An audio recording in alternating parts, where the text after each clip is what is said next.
मगर र छेत्री दाजुभाइ थिए अरे पहिला एकै ठाउँ बस्थे भैँसी किनेर ल्याएछन् भैँसी किनेर ल्याएपछि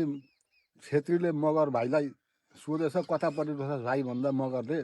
टाउकापट्टि रोज्यो छेत्रीको परो पछाडिपट्टि अनि मगरले चाहिँ मजासँगले घाँस काट्छ खुवाउँछ मजासँगले चाकर गर्छ ओर्छ मिठो मिठो खुवाउँछ टाउको सोमसुमाउँछ भैँसीलाई राम्रो गर्छ मगरले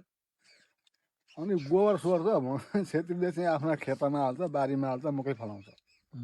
ब्याउने भयो राँगो खोज्यो छेत्रीले लान्छ मिसाउन ब्याउँछ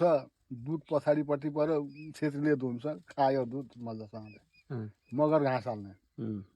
गर्दा गर्दा एक दिन चाहिँ छेत्री कता कता गएको बेला ठेकीमा दही हालेको थियो मगरले कस्तो हुँदो रहेछ त भनेर खाएको त्यो मगरलाई दिँदो पनि रहन्छ त्यो छेत्रीले चाहिँ कस्तो हुँदो रहेछ भनेर झिकेर खाएछ खाँदाखेरि अचम्मै मिठो भयो उसले के तरेसँग सोरेर खाइहाल्यो मर्ने गरी मिठो भएछ ए म चाहिँ घाँस हाल्ने ऊ चाहिँ खाने अब यसलाई म केही गर्छु भनेछ मगरले अनि भेट भएर बाँधेछन् भैँसी आदि आदि पारौँ दाजु भनेछ मगरले के को पार्छ आदि आदि तेरापट्टि अगाडिपट्टि छँदैछ नि चाकर गर्न तै भनेछ छेत्रीले तेरीमा त मिठो मिठो खाने मलाई चाहिँ ठग्ने त यति लामो तर बार झिकेछ र भैँसीलाई गर्नमै माझमा काटिहाल्छ ल तेरापट्टि पछाडि दिएछ मेरापट्टि अगाडि बोल मगरले भैँसीले मासु मजाले खायो छेत्री हेरेको हेरे